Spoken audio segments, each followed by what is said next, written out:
குழந்தைகள்லாம் ஒன்றா இருக்காங்க, வீட்டில் வேணா எங்கள் வீட்டில் ஒரு வாரம் வந்து இருந்து பாருன்னு சொன்னேன். ஈவன் இது துபாயில் செட்டில் ஆகிட்டான்.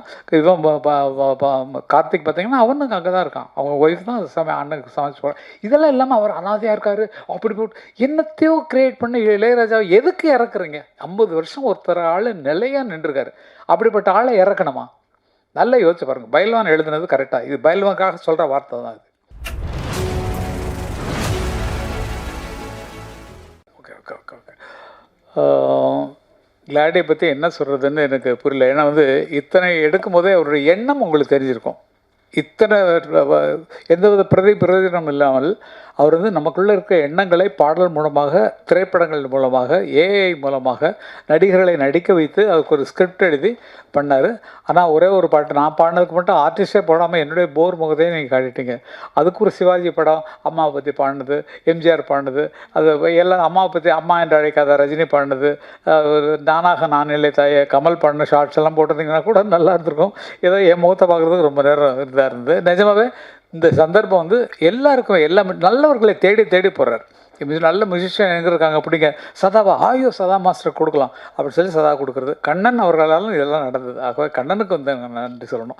நாங்கள்லாம் ஒன்றா தான் இருக்கோம், ஒரே குடும்பமாக தான் இருக்கோம். நாங்கள்லாம் ரொம்ப சந்தோஷமான விஷயம். அவர் வந்ததும் சரி, கிளாடி அவர்கள் அத்தனை பேரையும் உற்சாகப்படுத்தியும் சரி, இந்த இவங்கெல்லாம் தவசிலே அவர்களாம் வந்திருக்காங்கன்னு சொன்னால் அவங்களாம் வளர்வதற்கான ஒரு சந்தர்ப்பத்தை உலகம் முழுக்க, நம்ம வந்து தமிழ்நாட்டில் மட்டும் இல்லை, அவர் வந்து அங்கேருந்து எல்லா யூரோப் கண்ட்ரிக்கு, யூஎஸ் எல்லா இடத்துக்கும் அனுப்புகிறார் என்றாலும் அது இந்தியாவுக்கும் வந்து சேர்ந்து உலக ரீதியாக நான் என்னுடைய எண்ணங்கள் வெளியே போய் சேரணுன்றதுக்காக அவர் பாடுபட்டு கொண்டிருக்கிறார். அப்படி என்றால் வெகு விரைவிலே எதிர்பார்க்கலாம் அவர் ஒரு திரைப்படம் எடுப்பார் அப்படிங்கிறது நிச்சயமான ஒன்று, கண்டிப்பான ஒன்று. அவருடைய முயற்சி, ஆரம்ப முயற்சிகள் தான் இது. அவரும் இசையமைப்பாளர், அவரும் இசையமைக்க தெரியும், பாட தெரியும், டெர்ம்ஸ் வாசிக்க தெரியும். எல்லாம் தனியாக வீட்டிலே ஒரு ஸ்டுடியோ வச்சுருக்கிறார். என்னுடைய இந்த வருஷம் வந்து அண்ணனுக்கு வந்து 50ஆவது வருஷம். அன்னக்கிளி வெளியாகி 76 வெளியாச்சு. அண்ணனுக்கு 50ஆவது வருஷம். நான் 77ஆம் வருஷம் தான் செந்தூர புவேங்கிற பாட்டு எழுதுனேன். அதனால் அடுத்த வருஷம் எனக்கு வந்து 50ஆவது வருஷம் திரைப்பட உலகத்தில். அதை வந்து நான் வந்து டென்மார்க்கில் கொண்டாடணும், நீங்கள் வரணும், கண்ணனோட சேர்ந்து எல்லாம் சேர்ந்து வரணும்னு. அதுக்கு இப்போவே வந்து அது நான் நன்றிகளை சொல்ல கடன்பட்டுருக்கிறேன். காரணம் இன்றைக்கி எனக்கு அதுக்கு அட்வான்ஸ் கொடுக்க போகிறார் அந்த நிகழ்ச்சிக்காக. இந்த நிகழ்ச்சிக்கு வந்ததுக்கு செட்டில் பண்ணிட்டார். அந்த நிகழ்ச்சிக்கு வர்றதுக்கு இன்றைக்கி மேடையில் எனக்கும் கண்ணனுக்கும் அட்வான்ஸ் பண்ணார். பையெல்லாம் கொண்டு வந்துருக்கோம், நாங்கள் எடுத்துக்கிறோம். கேட்க கொடுக்க ஒரு நிஜமாக ரொம்ப அன்பான மனதில் இவரை பார்க்கும்போது எனக்கு ரொம்ப ரொம்ப ரொம்ப ரொம்ப சந்தோஷம். அதே போல் சதாவை பற்றி முன்னாலே நான் சொன்னேன், எந்த பரம்பரையில் வந்திருக்கிறார் அப்படிங்கிறத பற்றி. மிகச்சிறந்த கிட்டாரிஸ்ட். எனக்கு ஒரே ஒரு சமாச்சாரம் எனக்கு சம்மந்தப்பட்டதை நான் சொல்கிறேன். எனக்கு சுமாராக கிட்டார் வாசி தெரியும். நாங்களாம் ஒரே மாஸ்டர் தான் படித்தோம், ஜி தன்ராஜ் மாஸ்டர்கிட்ட. இளையராஜானா நான், சதா எல்லாமே. இவர் நல்ல பிஸியான ஒரு கிட்டாரிஸ்ட். அந்த டைமில் வந்து தேவராஜ் மாஸ்டரு, தட்சிணாமூர்த்தி சுவாமிகள், அர்ஜுன் மாஸ்டரு, அதே மாதிரி தெலுங்கில் வந்து ராஜன் நாகேந்திரா, ஜிகே வெங்கடேஷ், எல்லார்ட்டையுமே கிட்டார்ஸில் தான் சதா தான் கூடுவாங்க, போடுவார். இத்தனை ரெக்கார்டிங் இருக்கும்போது நாங்கள் சினிமாவில் மியூசிக் டைரக்டர் ஆகிறதுக்கு முன்னால் அவருக்கு ஒரு நாளைக்கு 2 ரெக்கார்டிங் வச்சுன்னா, அமர் கொஞ்சம் நீங்கள் போயிட்டு வந்தீங்களா, நான் ஒரு ரெக்கார்டிங் கொடுத்துட்டேன், நீங்கள் கொஞ்சம் சப்ஸ்டியூட்டாக போயிட்டு வாங்க மாதிரி. நமக்காக நடுக்கும். தன்ராஜ் மாஸ்டர்கிட்ட இவர்கிட்ட தேவராஜ் மாஸ்டர்கிட்ட அனுப்புவார். தேவராஜ் மாஸ்டருக்கு அசிஸ்டண்ட் யாருன்னா ஏஆர் ரஹ்மானோட அப்பா தெரியும், Shekhar sir, AK Shekhar sir. அவர் தான் அசிஸ்டண்ட்டு. என்னையும் அண்ணனையும் அவருக்கு ரொம்ப பிடிச்சி போச்சு. எனக்கு அண்ணன் பிடிச்சி எங்களுக்கு நிறைய யூஸ் பண்ணுவாங்க. எனக்கு என்னாச்சுன்னு சொன்னால், எனக்கு அவ்வளோ தூரம் வராது. கார்டு நான் வாசிடுவேன். கார்டுனா சிக்கு எத்தனை கார்டு கொடுத்தாலும் நீங்கள் கேட்குற அண்ணனுடைய ஒரு 150 படங்கள் 200 படங்களுக்கு ஒரு பக்கத்தில் கிட்டார் வாசிவனம் தான். பச்சான பார்த்தீங்களுக்கு சக்க வருமே, அதெல்லாம் தான். பருவமே, புதிய பாடல், எந்த பாட்டு எடுத்தாலும் ரிதம் கிட்டாரில் நம்ம தான் அங்கே பெஸ்ட்டு. சாதா எனக்கு வந்து பெரிய பேர் என்ன சொன்னால், நான் என்னை பற்றியே புகழணும், வேறு வழி இல்லைங்க. வேறு யாராவது தெரிஞ்சவங்க சொல்லுவாங்கலாம், சொல்ல மாட்டாங்க, நானே சொல்கிறேன்.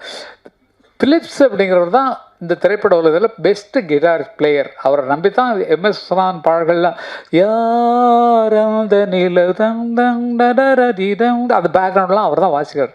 அப்படிப்பட்டவரோட ஒரே மைக்கில் வாசிக்கும்போது எனக்கு அவர் சொன்ன வார்த்தை, எப்பா நான் பார்த்ததுலேயே பெஸ்ட்டு ரிதம் கிட்டார் பிளேயர் நீ தான்ப்பா அப்படின்னு சொன்னது எனக்கு அவ்வளோ பெரிய பெருமை. ஏன்னா நிஜமாக எனக்கே தெரியும் அண்ணனுடைய பாடல்கள் சேஞ்ச் ஆகுறதுக்கு. நான் அவர் கம்போஸ் பண்ணும்போது நான் ரிதம் எப்படி இருக்கணுன்றத ஸ்டைலாக வாசித்து பார்ப்பேன். அதில் டெவலப் ஆகும். நான் இது வந்து இதுக்காக சொல்ல, அது ஒரு ஐடியாவை கொடுக்கும் அவங்களுக்கு. அது இன்றைக்கு வரைக்கும் அந்த கிட்டார் பாடல்கள் நான் வாசித்த பாடலாம் கேட்டிங்கன்னா, ரிதமிக்காக இருக்கக்கூடிய அத்தனை பாடல்களையுமே என்னுடைய ஒலியை நீங்கள் கேட்டுக்கலாம். அதற்கு நிஜமாக சொல்லணும்னா சதா வந்து என்னை உற்சாகப்படுத்தி, போங்க அங்கே போங்க, அர்ஜுன் மாஸ்டர் ரெக்கார்டிங் இன்றைக்கி நான் போக முடியல, நீங்கள் போங்க என்னான்பார். ஒரே ஒரு சின்ன காமெடி சமாச்சாரம் மட்டும் சொல்லிவிட்டு நான் முடிச்சிடறேன். எல்லாமே பேசுகிறதே காமெடி தான், வாழ்க்கையே காமெடி தான். என்னென்னா ஒரு ரீகார்டிங் நடக்குது, எனக்கு அவ்வளோ சோலோ வாசிக்க தெரியாது. கிட்டார் நீங்கள் எத்தனை கார்டு ஒரு பாரில் 4 கார்டு இருந்தாலும் வாசிச்சிருவேன், அதில் போய்டும். 4 பாருனா புரியும், சிங் ஜிங் ஜிங் ஜிங் 4 கார்டு கொடுத்தாங்கன்னா வாசிடலாம். இது மெலடி வாசி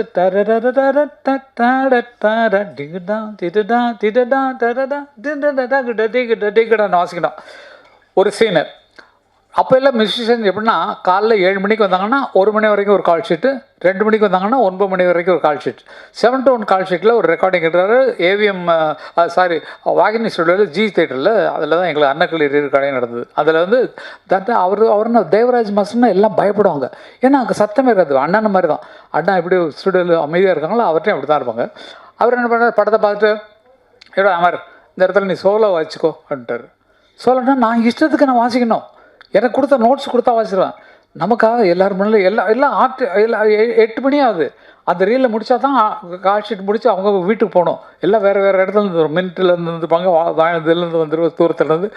நான் வாசிக்கிறேன் சரின்ட்டு நம்ம பயம். இந்த சீன் வந்து லாஸ்ட்டில் வருது. அப்போல்லாம் கண்டினியூ பண்ணால் யாராவது தப்பு வச்சாங்கன்னா மறுபடியும் ஃபஸ்ட்லேருந்து வாசிக்கணும். ரெக்கார்டிங்கு ஃபுல் ரீலும் 10 நிமிஷம் ஓடக்கூடிய ரீலில் மறுபடியும் முதல்ல மியூசிக் எல்லோரும் வாசிக்கணும். எனக்கா கை நடுங்குது, என்னத்தை வாசிக்க போகிறோம் அப்படிங்கிறப்ப நானும் அங்கே போய் தனியாக ப்ராக்டிஸ் பண்ணி பார்க்குறேன். ஏன்னா ரெடியா இப்படி தான் கேட்பாரு, ரெடி மாஸ்டர். இன்னொன்று சரி ஓகே, டேக் போகலாமா? டேக் போகலாம். சரி படம் ஓடுது, மற்றவங்களாம் கரெக்டாக வாசிக்கலாம். வயலின் போது அதான் துரு தூருன்னு அவர் வாசிச்சாரு, எல்லாம் முடிச்சுட்டு. இது என்னோடது 9வது நிமிஷத்துல என்னோட சீன் வருது. அந்த பொண்ணு மடியில் மாடி மேலே இருக்கா இல்லையா, அவள் கீழே வந்து அந்த லெட்டரை போஸ்ட்மேன் வெளியே நிற்பான். அந்த போஸ்ட்மேன்கிட்ட வந்து லெட்டர் வாங்குற வரைக்கும் நீ சோலோ உன் இஷ்டத்துக்கு வாசிக்கோன்னு சொல்லிட்டாரு. நமக்கு ஒன்றும் தெரியாது. சரின்ட்டு எல்லாம் அவசரத்தில் இருக்கிறாங்க, நான் வாசிக்க ஆரம்பிக்கிறேன்.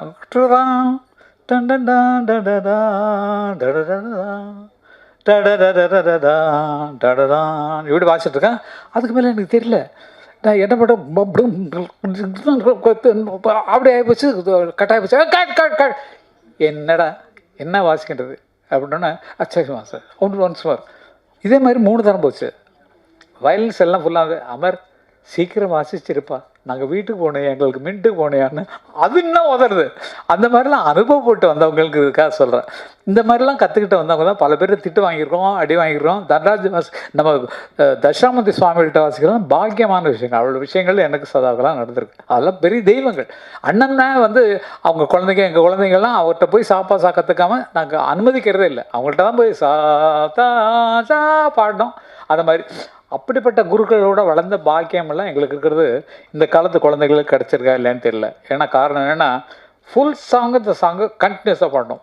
அப்போது இப்போ நான் ஒரு லைனாக எடுத்தோமா, நல்லா யோசிச்சு பாருங்க. அது எங்கே வாசிக்கிறோம், எல்லாம் ஃபீட் பண்ணிட்டோம். இனிமேல் ஏஐயில் கொடுத்தாச்சுன்னா ஏஐ போட்டு கொடுத்துரும், நம்ம காலரை தூக்கவே முடியாது. ஏஐ பண்ணி கொடுத்த பாட்டெலாம் தான் நிறைய போயிட்டுருக்குது. இல்லை எடுத்ததுலேயே வந்து பார்த்தீங்க சொன்னால் நிஜமாகவே ஏஐ ஒர்க்கு நம்மளை வந்து கெடுத்திட்டு இருக்கு அப்படிங்கிறத நான் உறுதியாக சொல்கிறேன், நிஜமாக சொல்கிறேன். அதை நம்பி நம்ம வேலை செஞ்சோம் சொன்னால் பிற்காலத்தில் நமக்கு மூளை வேலை செய்யாது. ஒரு தீமை ஏஐயில் கொடுத்துட்டு நீங்கள் தரதானா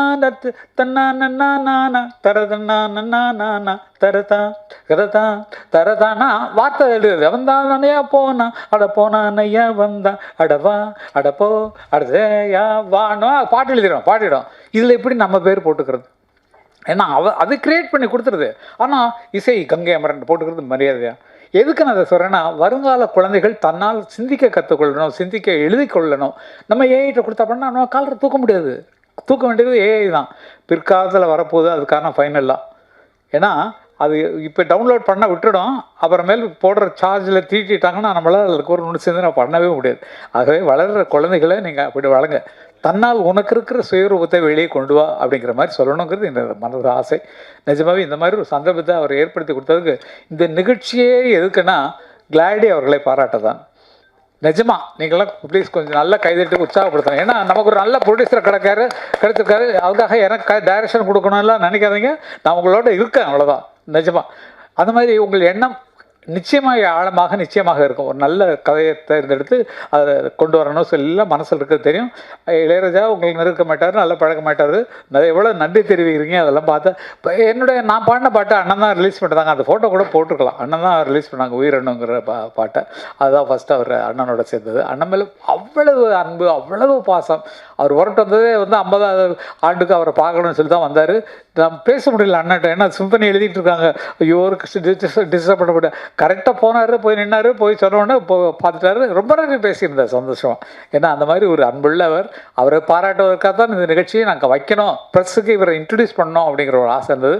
தவசீலியும் தம்பியும் இந்த பாட்டை பாடினது இன்னொரு பெரிய பெருமை. தவசீலியின் தோற்றமே ரொம்ப என்னன்னு நம்மளால், ஏன்னா ரொம்ப வறட்சியாக இருந்த ஒரு ஸ்டேஜை ஒரு செழிப்பாக்குறது அந்த ஒரு பொண்ணு தான் நம்ம சொல்லணும். நல்லா யோசிச்சு பாருங்களேன். பக்கத்தில் இருக்க முகங்கள்லாம் பாருங்கள், இங்கே இருக்கிற இந்த முகத்தை பாருங்கள். நல்ல பயங்கர குறும்புக்கார பொண்ணு, ரொம்ப குறும்புக்கார பொண்ணு, ரொம்ப உற்சாகமான பொண்ணு. அவங்க அம்மா அப்பா வளர்ப்பு அந்த மாதிரி ரொம்ப ஈஸியாக வாழ்க்கையை வாழ்ந்துட்டு இருக்காங்க. தம்பி துபாயிலிருந்து வந்திருக்கார் இந்த நிகழ்ச்சிக்காக. அதுக்காக அவருக்கும் பாராட்டுகளை தெரிவித்துக்குள்ளே கடமைப்பட்டுருக்கிறேன். ப்ரெஸ் நண்பர்கள் எல்லாருக்கும் எல்லாத்தையும் தனித்தனியாக சொல்கிறதுனா ஒவ்வொரு பெரிய பெரிய கதை. இப்போ சமீபத்தில் தான் 50வது ஆண்டு விழாவுக்கு போட்டார் ஃபிலிமாவில் எல்லாம். நிறைய எல்லாரும் பழக்கமானவங்க இருக்கிறதுனால உங்களெல்லாம் விட்டு பிரிய மனசே இல்லை. நல்லவைகளை மட்டும் எழுதுங்கள். பயில்வான் மாதிரி அவருக்கு இட்லிக்கு வழி இல்லை, தோசைக்கு வழி இல்லை, அது மாதிரிலாம் எழுதாதீங்க தயவுசெய்து. அதுக்கு கூப்பிட்டு பயில்வான்ட்டே சொல்லிட்டோம், ஏன் அந்த மாதிரிலாம் எழுதுறீங்க, அப்படியே இருக்கும் வீட்டில் பார்த்துக்கையா அப்படின்னு சொல்கிற மாதிரி. இல்லாத பொருளாதெல்லாம் அவர் எழுதுறாரு. இந்த ஸ்டேஜில் சொல்ல வேண்டிய கடமை, என்ன ப்ரெஸ் இருக்கிறீங்க எல்லாம் இல்லாத பொருளாதெல்லாம் சொல்லி எழுதுறதுக்கு அதுக்கு எதுக்கு அவ்வளோ பெரிய ஆள் வளர்ந்த ஆட்களை நம்ம திட்டணுமா? அவங்க கஷ்டப்படுறாங்க. குழந்தைகள்லாம் ஒன்றா இருக்காங்க வீட்டில். வேணால் எங்கள் வீட்டில் ஒரு வாரம் இருந்து பாருன்னு சொன்னேன். ஈவன் இது துபாயில் செட்டில் ஆகிட்டான். இவன் கார்த்திக் பார்த்தீங்கன்னா அவனுக்கு அங்கே தான் இருக்கான். அவங்க ஒய்ஃப் தான் அண்ணனுக்கு சமைச்சு போகிறான். இதெல்லாம் இல்லாமல் அவர் அனாதையாக இருக்கார். அப்படி போட்டு என்னத்தையோ கிரியேட் பண்ணி இளையராஜாவை எதுக்கு இறக்குறீங்க? 50 வருஷம் ஒருத்தர் ஆள் நிலையாக நின்றுருக்காரு. அப்படிப்பட்ட ஆளை இறக்கணுமா? நல்லா யோசிச்சு பாருங்கள். பயில்வான் எழுதுனது கரெக்டாக, இது பயில்வானுக்காக சொல்கிற வார்த்தை தான் இது. பயில்வான் அவர்கள் அதற்கு மன்னிப்பு கேட்டே ஆகணும். ஏன்னா யார்கிட்டையோ வாழ்க்கையை படிச்சிடும் அப்படின்ற மாதிரிலாம் தப்பாக சொல்லியிருக்காரு. அது சரியில்லை. எங்களை நேசித்து கொண்டு போங்க. ஏன்னா 50 வருஷம் வாழ்ந்திருக்கோம். வயசு 78க்கு மேலே ஆகுது. அண்ணனுக்கு 82 வயசு மேலே ஆகுது. ஆகவே எங்களை காப்பாற்றுறதுக்கான வெளியே பண்ணுங்கள். நாங்கள் இது வரைக்கும் வேலை செஞ்சுட்டு இருக்கோம் ஐயா. இத்தனை வருஷமாக 70லேருந்து வாசிச்சுட்ருக்கோம். மியூசிஷியனாக இருந்தோம், இன்றைக்கி வரைக்கும் இருக்கிறோம்.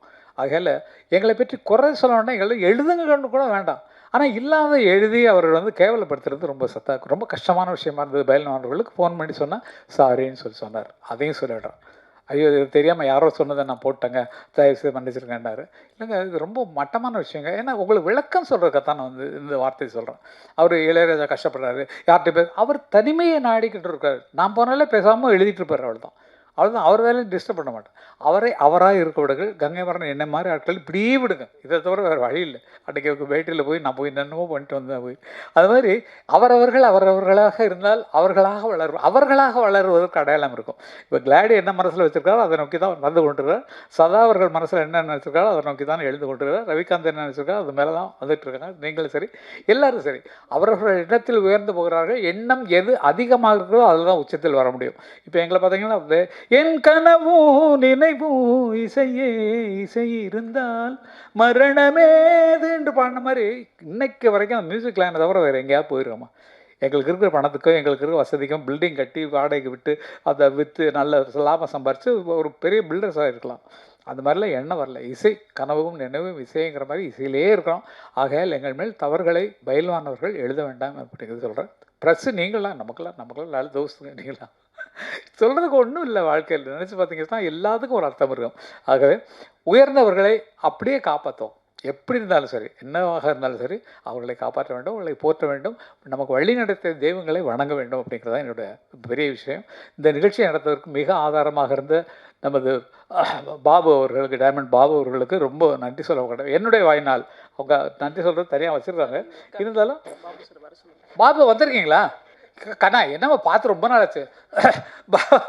பாபு தான் அண்ணன் இளையராஜாவுக்கும் சரி எங்களுக்கும் சரி ரொம்ப பக்கத்துணையாக இருப்பவர். எந்த வேலைனாலும் நிமிஷத்தில் அரேஞ்ச் பண்ணி கொடுப்பார். அன்றைக்கி 50வது விழா அவர் தான் அரேஞ்ச் பண்ணிருந்தார். வாங்க பாபுக்கு பாபு வாங்க. பாபு அவங்க அப்பா கூட இருந்த இவர் இத்திரோன்னு குழந்தை. அதான் பாபு தம்பி வாங்க தம்பி. ரொம்ப பெருமையாக இருக்குது. காரணம் என்னன்னா நாங்கள் சொல்லத்தான் அன்றைக்கி நாடகத்துக்கு வாசிக்கக்கூடிய இசையமைப்பாளர்கள் இருந்தபோது இவங்க அப்பாவோட எங்களுக்கு பழக்கம். இவங்க அப்பா தான் எங்களை வந்து அப்போ தூக்கி வளர்த்தவர். எங்களுக்கான ஐயோ நல்லா வாசிக்கிறாங்க அந்த பிள்ளைங்கள, இதை வரேன்.